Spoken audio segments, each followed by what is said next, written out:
السلام علیکم جمشید بھائی څنګه حال دی ښه ټیک ټاک یې دا شي باندې فلش آن شوی دی که څه چل شوی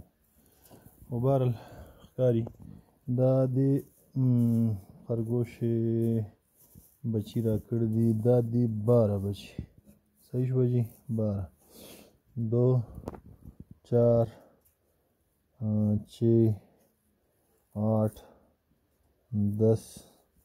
12 صحیح شوه او د دې بچي دي هم بریډینګ کړی دی نو د دې بچي دي 8 دا دي 8 بچي دي دې دریو بریډ کړی دی صحیح شوه دې هم بریډ کړی دی دې هم بریډ کړی دی دې 12 بچي راوړي دي دې 8 بچي راوړي دي دې 9 بچي راوړو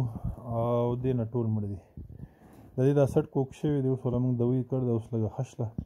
د دې دا سټ کوک شوی و هغې دې وجې دې ویښتونه وخت کړي بیا ورته موږ دا کېښلو نو د دې بچي چې دي هغه ټول مړ د دې ټول مړه دي او د دې 12 دي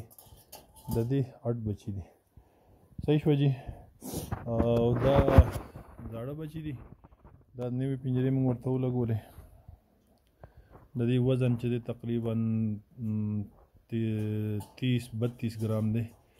لکه 3 کیلو او یا 200 ګرام 100 ګرام 2900 ګرام داسې حساب کې دا چلیږي دا ورنی فلاک بچي دي دا چې دي دا ورپسې دویم فلاک بچي دي دا او دا اوس چې دي دا دریم فلاک کې دا راغله نو دې هم بچي اچولي او دې چې دي دا بچي ټول مړه دي او دا دې درې واړو بریډ کړی دی یوې مړه دي دوه شته صحیح شوه جي السلام علیکم